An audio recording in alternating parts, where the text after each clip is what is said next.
Got that beat.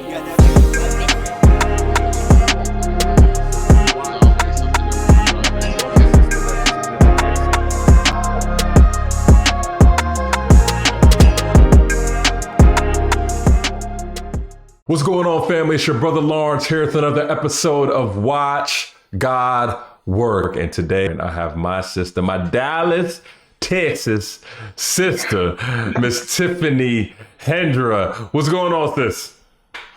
I am like fighting back the tears. That prayer, just your voice is so healing. I'm just like, I have God bumps all over me. So what a way to kick it off. It's a pleasure to be here. It's my honor. Thank you, thank you, thank you.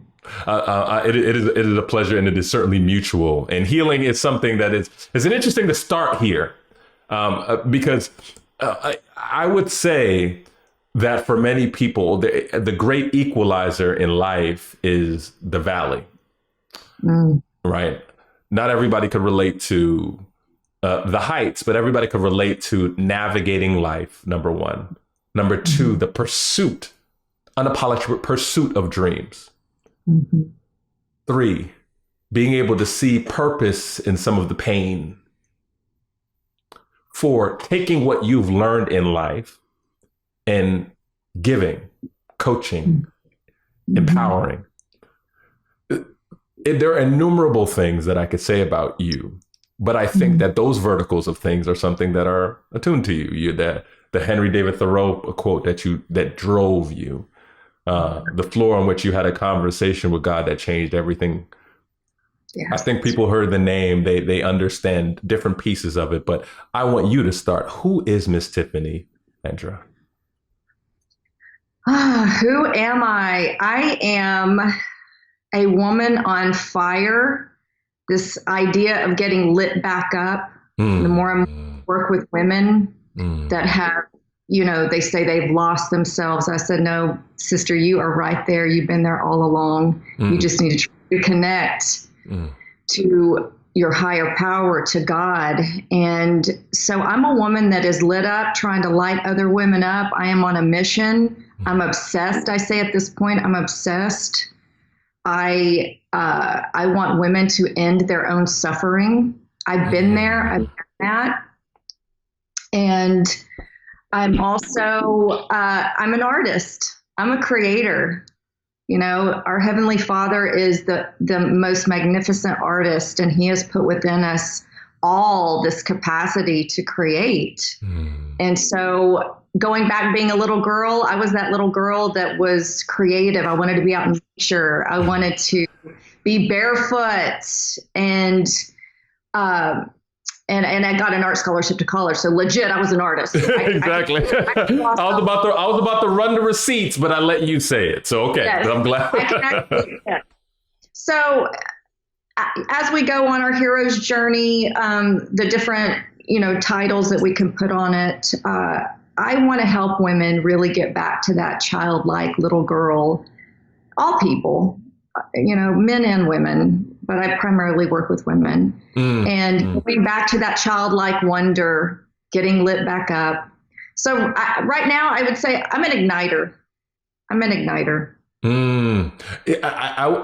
Dreams, I think, as you talk about this childlike genesis, so to speak, of that I think everybody could relate to, right? It's just when you were a child, you're not jaded. You dreamed. There was unlimited. There was no bounds to the things that you did. Now, when did you recognize that dreams were supernatural? When did you first recognize that dreams were supernatural? That it was actually something that you actually had to honor in your life? Oh, that's such a beautiful question. Dreams. Honoring dreams. Imagination, this word imagination is coming to me right now. We so easily lose the sense of wonder and imagination. And I hit rock bottom the first time with a sexual assault at 16 that closed off my imagination. That's changed the trajectory of everything for me.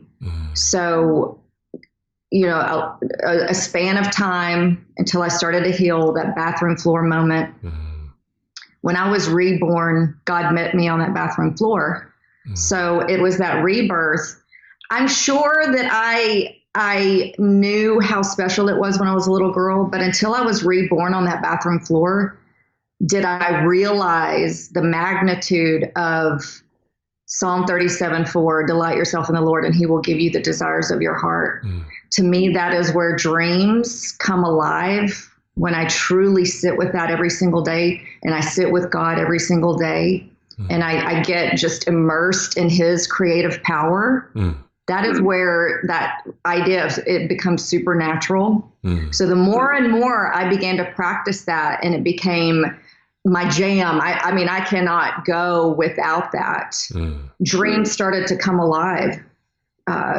Your imagination starts to, that was a rebirth for me. So it was like a toddler state. It was like sucking my thumb and crying and screaming and pitching a fit at 32, and then slowly becoming a toddler. And but my dreams truly, with the supernatural power that you're talking about, come to life, was being like this with God. Without that, dreams, people can say they have dreams, but to see them really come to fruition is that reconnection. I think this is powerful. This piece around dream, and as you said, that connection point was when it really became real for you. I think we talk about dreams too flippantly, meaning as though there's no bearing. If anybody, a number of the stories we've done on the show where people talk about dreams actually set direction, actual literal dreams. They woke up, they said, God gave me a vision. God gave me a vision, but we somehow believe that these things that we dream about are flippant, discretionary, and they are not real or important. I want to stay here a bit because I think even as you talk about this moment, I want to give context for those who are listening, right? These leading moments to that moment, right? And, to that moment on the floor, right? What were those leading moments? Because I do think that more people could relate to that, but not have the self-awareness to recognize, right, what was happening. What were the major things that were happening since that moment of your innocence being taken, but then leading to it? What were some of the key milestones? And then can you flesh out a little bit of kind of like what led you there? Absolutely. And thank you for allowing me to. At 16, before that, a narcissistic father who I've had forgiveness with, but having a biological father not see or hear me. And so being a girl that is full of life and creativity and being a little bit different, being an empath, being so spiritual, and having all this energy and light and creativity, but I didn't know how to harness it and use it. So not being seen and heard by my father, being abused verbally and everything. I don't talk a lot about certain things, and I'm sure it will go in a book and I will speak on it once he passes away, but to honor him, that's just an agreement I have with God. But it started off, and when a little girl does not feel seen and heard by her father, and the anxiety in the household, becoming a people pleaser, wearing masks, not really knowing who I was, not understanding why I was special, not understanding this light that I carried. So then taking that into having that innocence taken away from me, I was bullied. He told the whole school. I was 16 years old. So I was bullied severely, called all the names in the book from, whore to slut, everything. And so I had my mom take me out of that school, and I never told her why. I said, I cannot go back to this school. And so the layers, when the enemy tries to stop a young woman that has a calling on her life, most often, now that I've worked with enough women, what's the one thing? What is that one thing that will give her so much shame and then on top of the fact that not feeling seen or heard to use and powerful enough that my voice didn't matter, my voice didn't carry weight. So the layers of the trajectory, I started abusing alcohol. That led, and I was a model at the time. I started traveling the world. any way I could numb this secret and ignore this secret and bury this secret, I tried. I was a workaholic. I always say I was a workaholic. I was a bad boyaholic. I dated from artists, broke artists, to billionaires, to drug dealers. I dated the gamut of men that did not honor me. And I was chasing fame. I was chasing money. The rich and famous. That's not real. Not real. And so, so many years of that, when you have a praying mother and you have a call on your life, the rock bottom moment, I give so much gratitude for it. And I am so grateful for that bathroom floor.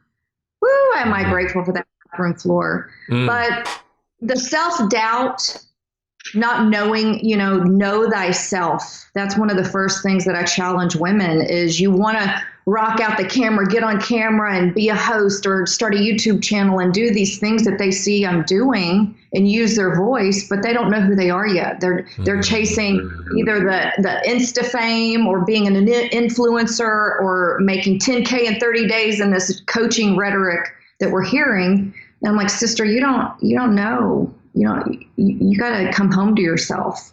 And so when that started happening, it did all change on the bathroom floor, but it was years of, to me, what I say, it's a slow suicide, ending up in a crack house in Hollywood, ending up literally in a crack house in Hollywood. I didn't know these people. I mean, I say I should be dead over and over and over again. I have done drugs with people in Hollywood Hills bathrooms at parties,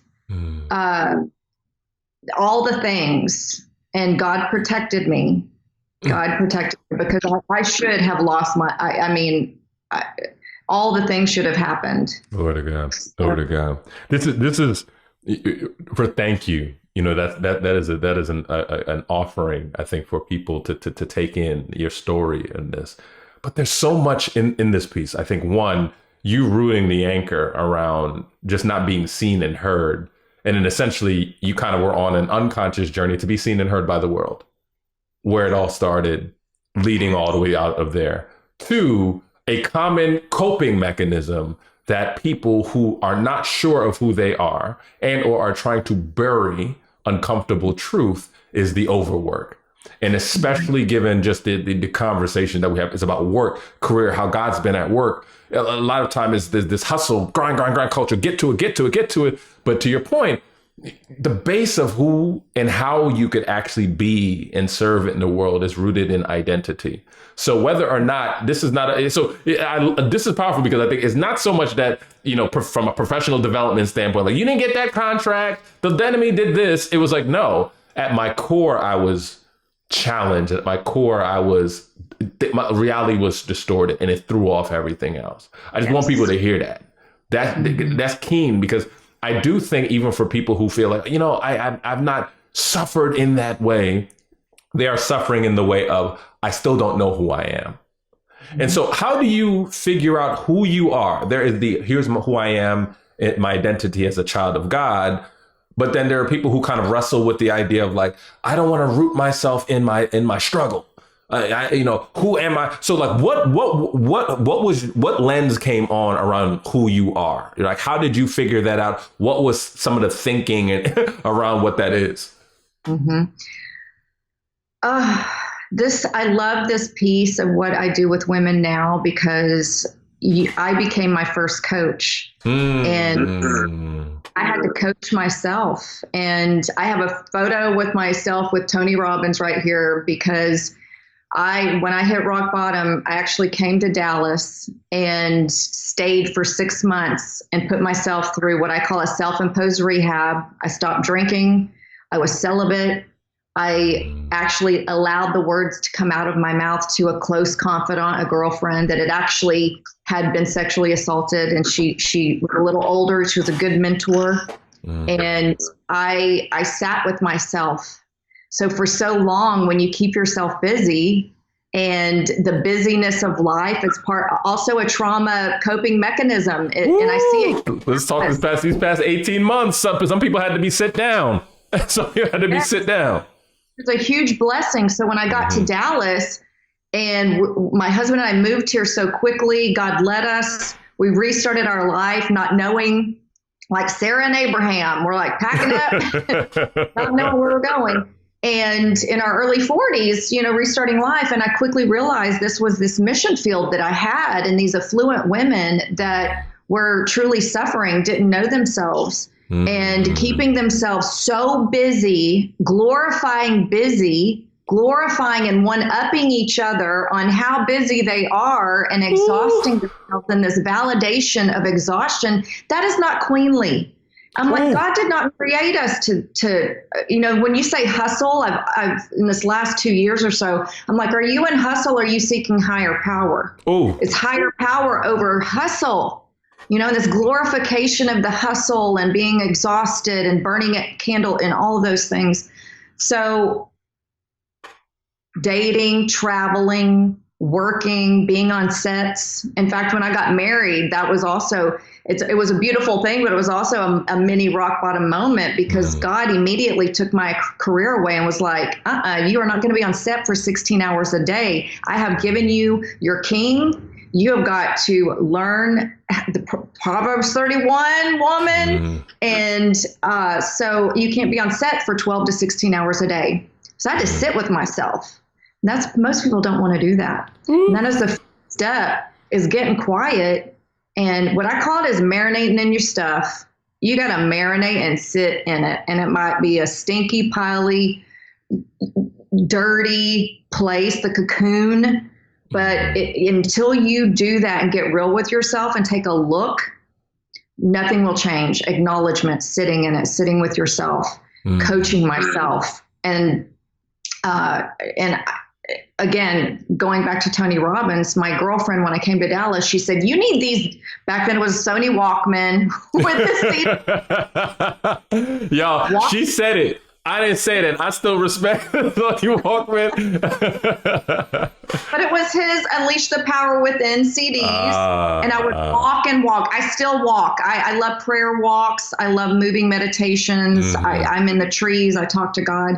And that was the first male voice that I had in my ears speaking life, and not just positivity, but how to make real change in your life. And so the combination of praying out to God when I turned my back on him for so long, and a simple prayer of, please don't let me die on this gross West Hollywood bathroom. And then having Tony Robbins in my ear and sitting with myself and starting to get to know myself and hold my hand, hold space for yourself. In the coaching world, we say that often. It's like, are you holding space for someone? Well, are you holding space for yourself to get quiet? And listen to these thoughts. Listen to these thoughts. How are you speaking to yourself? I tell women to do an exercise. I did it myself that year, is get a big notebook out. And at the top, I wrote, I want. And I just started letting my spirit soar in my imagination. It's like, God, what am I here for? What am I here on? And just writing out all these things. And I look back at it and the things that God and I have created together. You are the co-creator. He's the creator. You're the co-creator. We have created this and it's unfolded. But how are you going to know until you first sit and marinate? And close your mouth and just start to hear God. And I call it divine downloads. Like the Holy Spirit, it's like, I call it my power posse. I'm sitting in the morning and I've got God, the Holy Spirit, Jesus, and my angels. We are all here together. Let's have a power posse every single morning. And when you do that, it's revealed. This is gold. I like. You said, are we hustle or higher power? I didn't want that to go over people. We're gonna play that back. That's a clip. Like that's a bar if there's any one of them. But this piece around before you could go, There are two things. You know, one of my boys used to talk about, you know, when he was a kid, when they always had tests, especially when it was writing tests, everybody used to like, once the time went, everybody used to be like, start writing out the essays on the thing. And he was one of those people which he befriended the discomfort of actually sitting there. He's like, I remember my mom always told me to write an outline. Like, what am I going to say? And like he said in the beginning, he was uncomfortable because he's like, look at all these people going, oh my gosh, like, will I finish? But then like when he actually was sat in that discomfort of seeing everybody go, and he said, what do I really want to say? He said it was like so peaceful because once he started writing, he couldn't even put the pen down. It was so clear.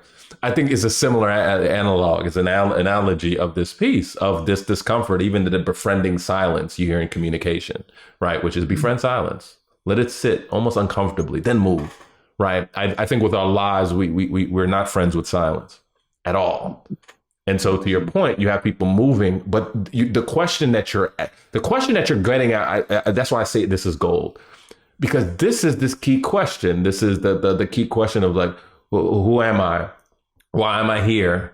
What is my purpose? What is my meaning? And I think your key, when a lot of people think about, for many women, I think there's this view, particularly if they feel wealthy women, they be like, okay, is it lost identity? Who am I? Right? I've just been supported. And or I had a career, or like my kids are gone, or this, or like I just am not sure. Oh, I have all these gifts and talents. I just don't know left, right, up, down. What should I be doing? And so how were you, given multi-talented from an art standpoint, given you multi-talented, how did you anchor to say, you know what, this is my mission? And God, these other things, though I can, or I historically did these things, this is not it.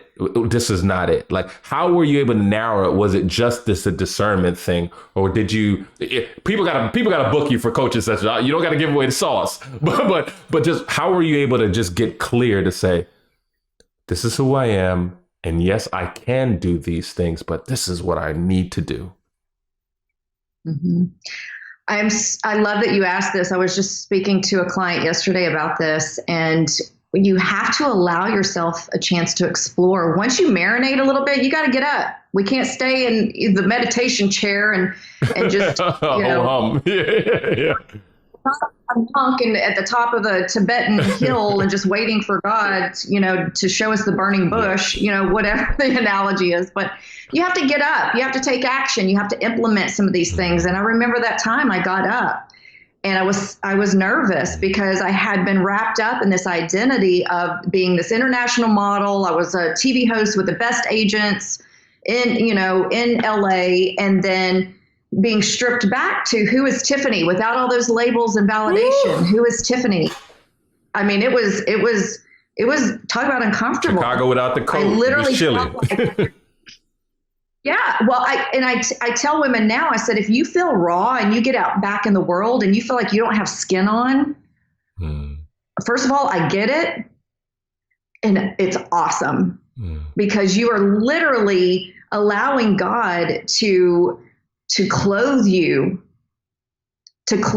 in, the old identity literally is like taking off that old jacket, that your go-to jacket, and you're clothed, you're reclothed. And so I remember getting back out in the world and trying different things. I really challenge women to do that. And so I was like, okay. So I started teaching. I have a heart for, burden sounds a little negative sometimes when people say it, but I did. I had this that happened to me at 16. And I wish somebody would have told me. I wish I had a mentor to tell me to be conscious of the way I was thinking and all of the things that the generations now literally can Google something, or they're on Instagram, or they're talking about being an empath.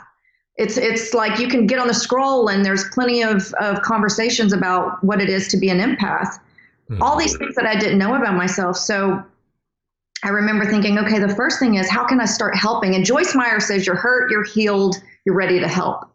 Shout out to Sister Joyce. that stuck with me because often when you're in your healing process, what expedites it is you're not fully healed.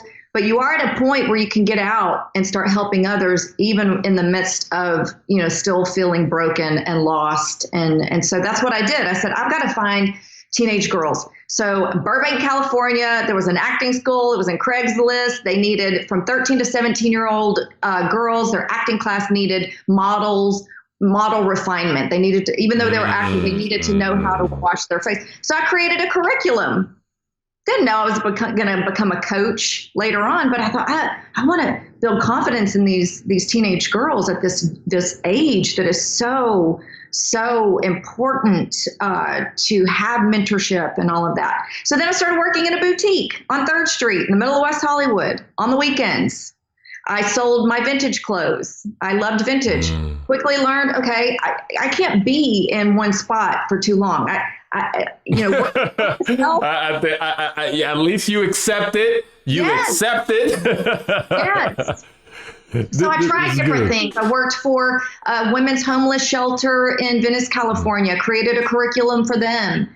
And, see how it all ties together? It starts all tying together. You have to explore. You're like, and you look for opportunities. And sometimes opportunities will come to you. And sometimes God wants you to get out and take a step out. And so that's what I did. And I did it very fearfully. I which is courage. I was courageous and said, I've got to get out there and find and explore this new Tiffany. If I'm not going to be on set and making tons of money like I was, let's start.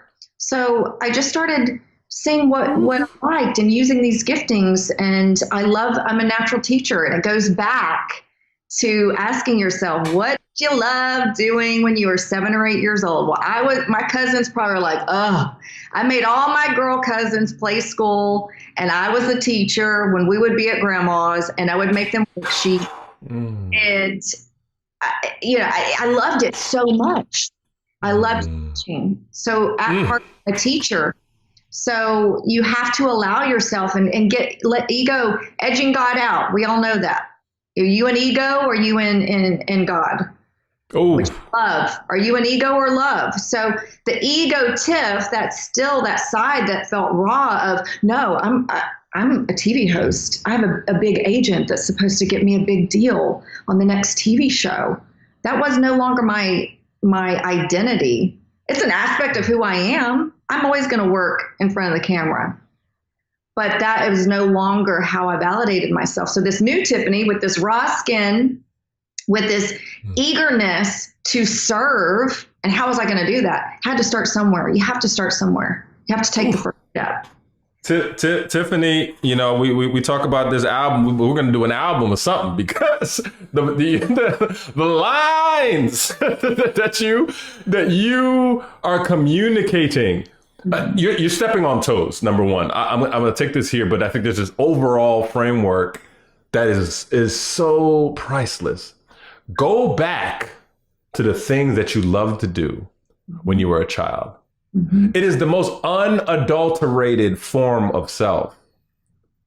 Those core things, those things don't change. Shout out to my brother, Daniel Paul Jolly, amazing photographer, from Tracy Ellis Ross to he's done amazing work. And he talked about he had to connect the pieces from a child. What was under that? No, I didn't like science, but I just like creating things, or I didn't like things where. And so that is, I think, for anyone you're hearing, just going back and trying to understand the why. Why did I enjoy that? That was the most pure. That was the most free. And I also want to acknowledge that for some people who that wasn't a free experience and maybe they had more resources, time, accessibility. Again, what is the thing that, to your point, as a fire starter, lights you up when you do it? And then why?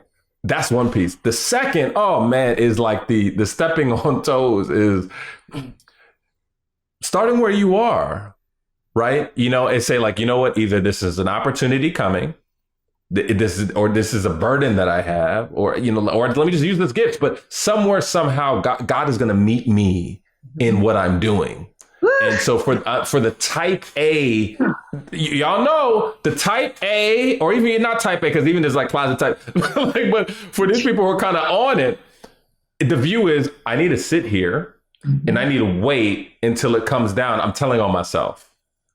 But the point is, God will meet you, nor are you larger. Your decision, I have more pride in my decision-making ability than in God's dynamism and his ability to move with me. And so I don't want to lose that at all, because you're speaking something that I think is at the core of a lot of internal suffering. You know, it's the person who's in shape, but the cholesterol is the challenge, right? People don't know on the outside, but internally, that's what's killing them. I think this is the cholesterol, this is the cortisol cholesterol of our time. Like, am I doing what I'm supposed to do? Is this the right thing? The stress. I have to ask, kind of, you talk about download, but also want to talk about offloading, because I think particularly for people in coaching, I think people understand this from a counseling perspective. You know, you're a counselor in a regard. Yeah. How do you keep a rhythm where you could still be well and authentically connected with those who you help, guide, and steward, while not let it destroy you? Because in order for you to connect, you empathize, but you gotta, in your clients, what is that conversation with God around how you make sure that you help, but it doesn't also hurt you in the process because you're carrying too much? Woo! This almost took me down. I was like, God was pushing me, opening the doors. I kept thinking, no, I've got to turn my YouTube channel into a TV show. And it was long, and I'd shot a reality show, and my platform got a little bit bigger, and that was my goal. And over here, women wanted to pay me money and hire me. And I'm like, I was so myopic. And so finally I did that pivot, and I said, okay, well, let me try this. I did a little bit of it when I lived in LA, and then it really started happening more and more frequently. And my ego was keeping me over here. And God, I was like, come on, girl, like by the hoop, you know, like, and I remember saying, okay, you know what? I have these giftings. Literally, often just people being in our presence, and they feel God, and they don't even know that it's God, but I don't even have to say anything. They just need to be in presence of healing, and someone that has healed and that is holding space for them, because they never get that. I literally have women say, you see me, Tiff. So sometimes it's just a matter of them feeling seen by me. I don't have to be some eloquent, well-versed coach, but they just want me to see them. So in doing that and not understanding, even in my mid-40s, not truly understanding how to harness and use this empathetic nature, it almost took me down. And I said, God, I'm having health problems. I am carrying everybody's stuff. I am not able to compartmentalize it. And so I can't show up wholly for the next client. And it did grow quickly. I was starting to build this business, and I had done a year-long coaching program to learn the business of coaching. And you know, I had the natural giftings, but I was like, okay, I've got to become a businesswoman here. I got to build the skills. I always had an agent taking care of all of my contracts and things. So I had to become a businesswoman and learn some of the nuances. And my coach told me, and I did the ugly cry. It was such a breakthrough. She said, you are not here to save women. You are not their savior. You are not God. You are here to serve them. Woo! Tiffany!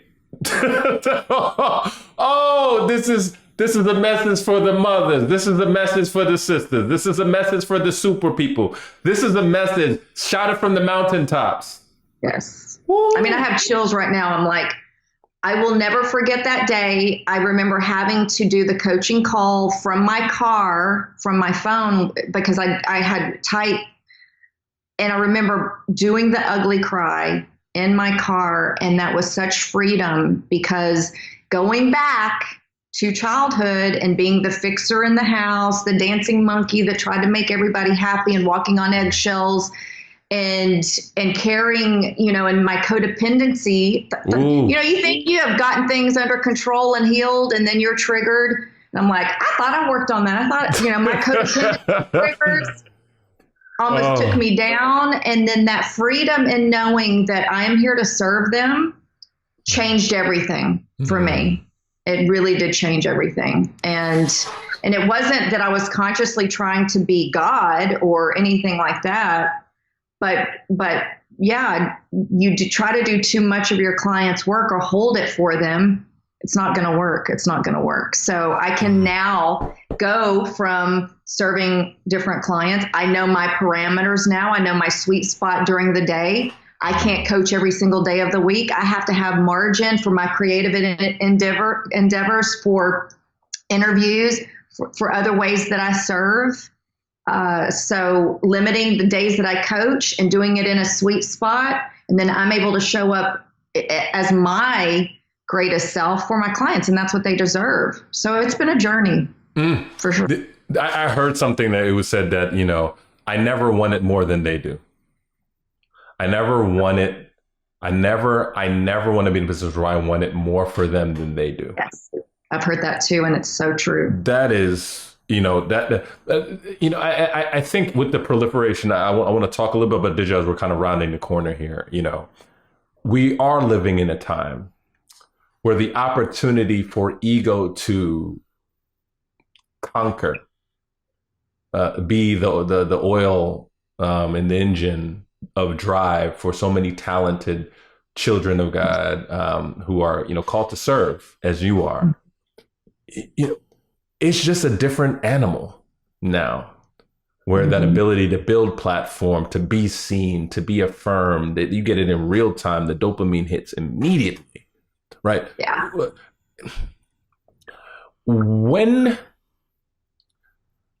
What would you say, right? I think to the generation that's coming up, right, from Gen Z to up around, one, being able to have grace and be able to navigate, obviously, you know, this new language and new terrain, while at the same time really guarding themselves against ego overtaking their lives. Like, what would your guidance be for them, right? And said, obviously, loving them. Oh, this is so important right now, this conversation. This is so important. I have, and top of mind is a client that I have that is a pretty powerful influencer. She's only 19. I've been working with her since she was 16. She is a child of God. Her name is Wisdom. I mean, what her name is, Wisdom. She is a light. She can use fashion and beauty to build confidence in young women. And so we had an intensive last week to just check in and not allowing themselves to be put in a bubble and too sheltered, be in the world, but not of the world, but helping her realize, again, having a toolbox and having that self-awareness to say, okay, am I picking up this phone? How often am I picking up this phone? Am I waiting for the likes? Am I waiting to see, you know, and really having the self-awareness and the consciousness. At my age, same thing. It's like, get yourself in check with this tool. This is my mission field. And when I realized, I was just on a coaching call earlier with one of my coaches. We were talking about social media today. And I said, when I shifted from, and of course, the skin that I shed and was putting on this new skin of, and back in the day when I was in the height of my television TV hosting, we didn't have social media. So, you know, getting in check, am I the audience of one? Yeah. Is that what I'm looking for? Am I being obedient and using this as my mission field? Because if you are, and you're meant to serve and touch that one person, then the likes don't validate. It is literally for me now an obedience piece. And also knowing, like anything else, food, alcohol, overworking out, over shopping, having taking it as a responsibility. And you controlling it, or is it controlling you? And I think for the next generation, and I see it because I train women on camera, and women my age, we didn't grow up with a phone in our hand like 3-year-olds. And a 5-year-old, literally, hi, welcome back to my channel. They mimic YouTubers. They have the phone. They are so easily and they're so animated by watching themselves. They get so caught up in watching themselves. So you're absolutely right. It's a very important conversation that we need to constantly have so that the next generation knows that if they are truly using this platform not as and it's not just that it's not self-promotion, because hey, if God is using you to use this platform, through you, can't get it out properly, then whether you're on stage, whether you're on a film, whether you're on a podcast, whether you're on an IG live, knowing your intention. And if you truly are listening to God and God's pushing you out, because a lot of the women I work with they're scared to death of the camera. They're scared to death of platform, but God is pushing them. So that's totally different for a 40-year-old woman that's like, I have a story to tell and this is scary, but in the generation that's 15 to 20, they grew up with a phone in their hand and they're used to it. And so them understanding that they have the control over it. And often I think that we do allow these things to control us. We allow it. We don't even realize it's happening. I think this is timely, but I think this other point, which I think is a good landing. I think many people do not believe their stories are worthy. One of the powers of one of the powerful things, of the innumerable things that are powerful about your story, is that somebody could rest in your presence, the presence of God, but also rest that this person could understand the pain, could understand the rut, and actually has the tools to be able to help me get out of it because she's here and the value is there. Often when people hear stories like this and they want to serve, they want to coach, they feel their hands are tied. And I think partly because of social media is the comparison trap of, well, yes, it's not as fly as this, or it's not as compelling, or I'm not this, I'm not this, I'm not this, I'm not this. At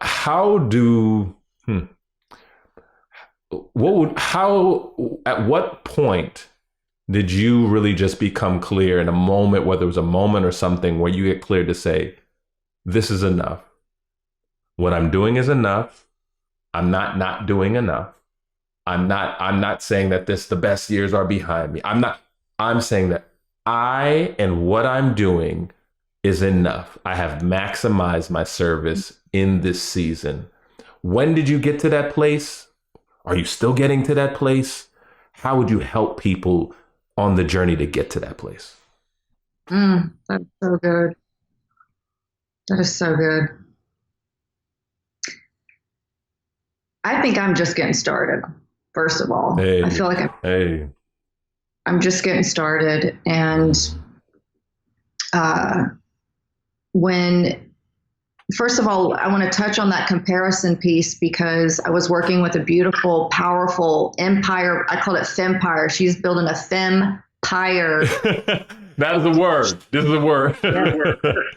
She was asked to speak. And so she's hired me because she's scared to death to start telling her story. So we had a beautiful session yesterday and talking about story, and is my story powerful enough, or who cares to hear my story? And so we started just really marinating. I love that word, obviously, marinating and talking about the valley. And I said, people, when you come out, you are here. You started out with 3 students. Now you have 300, and you are empowering other women to build their empires. You're building an empire that empowers other women. And she was just like, whoa. And she had never had, it's grown so fast, she didn't have that realization. So you're hired. I said, they want you to speak because you're here on the mountaintop, but you need to take people by the hand and take them down to the valley. And she's like, but I don't want to be whining about my story. I said, no, there's power in your story. You are here to be a powerful messenger. The victims stay in the valley and they want to tell everybody all the time. They're still they're in victim mode, but you've come back up. You're in queenhood. You're not in victimhood. So it's a journey of mountaintop down to the valley, up, back, take people up and inspire them to go. And through our stories, immediately when we hear it, we relate or we can't relate. And how can I take what I've done? Everybody's rock bottom moment is different. Not everybody ends up on a bathroom floor. You might have a bad bankruptcy, a chronic illness. You end up, or you're, in a car wreck, or you're abused by a narcissistic husband. Everybody's rock bottom moment is different. So you can't judge your rock bottom moment from somebody else. Judge your story. And I was another client I'm thinking of is, I'm fairly new to coaching. When I finally said, okay, God, give me my hoop back, I'm paying attention. And why would I compare myself to my coaches that have been coaching for 25 years and they're 7-figure millionaires? Why would I do that? Why would I do that? So again, meeting yourself where you are and embracing where you are. And no matter, and I work with a lot of women, they are coming into this season of their life, finally, 40, 50, 60. Like I used to say, I'm a late bloomer. Oh, well, I lost probably 15 years because I kept that secret and I lived another, like the false Tiffany. No, I let go of that probably 2 years ago. I said, no, I'm not good. I'm right on time, right where I need to be, doing what God needs me to do. And I still have a lot of work to do. And I started off this year with skin cancer. I had a big chunk of my arm taken out. Never thought, I miss health. I miss health and wellness. And here I am starting off the first week of 2021, coming off of 2020 with this diagnosis and this horrible surgery. And I can sit here today. Obstacles are opportunities. Thank you, God, for that opportunity to get even more close and listening to my body and helping other women. So we have these little rock bottom moments. It's what you're going to do with it. I could go on and on. I could go. I don't land planes very well, just so you know. No, this has been such a gift, Tiffany. We thought like this is not going to be the only conversation we have. But this conversation that we had is going to help somebody. It's going to help somebody. It's going to help somebody. It's going to help somebody, I think, navigating and understanding what you do with your season, what you do with the uncertainty, what you do with your praying, how you navigate, how you honor where you're at while honoring all of what's happening around you from people around you and still feeling secure. Finding an identity that you can't lose. All of these things and more, I think, are part of your story, but part of your ministry. And I think though you are very specific to women, that's the call. That is the fisher of women in this concept. I love you said that. Yeah. I say that all the time. Yeah. I mean, this is. I think when someone sees excellence and they see God at work, I think they get inspired around their call. And I think that's for everybody. And so, Tiffany, for that and much more, I'm so thankful for you. How could people connect with you? How could people support the work that you got going on? How do people best connect with you? Thank you. TiffanyHendra.com. I keep it simple on social media. It's at Tiffany Hendra. I am active on it. Like I said, it's my mission field. I do not take it flippant. Mm-hmm. I love. I call my Instagram kind of that I love this saying. A beautiful British pastor said this, and it just stuck with me. Why stand in the pond when God has oceans for you? Hey. And so why are you standing? So I look at that and this ocean of Instagram and, all these platforms is this place where, and when I'm helping clients with branding as well, I said, you tell your story, you don't judge your story because someone's looking for you. Someone is looking for you and your unique giftings, your story, the way you laugh, the way your lip curls up when you laugh, and all the different things, your background, where you're from, the twang. Agents wanted me to get rid of my twang in LA. And, it just all the things that make people say, oh, she's my people. Yeah. It's where I want to be, to show up. And in doing so, I hope I am inspiring other women to show up where they need to be. Finding home in your story, finding home in your body, finding home in the body, and finding home in the one who created it all. Tiffany, I thank you. You are loved. Thank you. You are my sister. In Dallas, we shall eat, because y'all know, if y'all understand Tiffany, she can cook her behind off. So, Tiffany, thank you. God bless you. God bless you too. Thank you.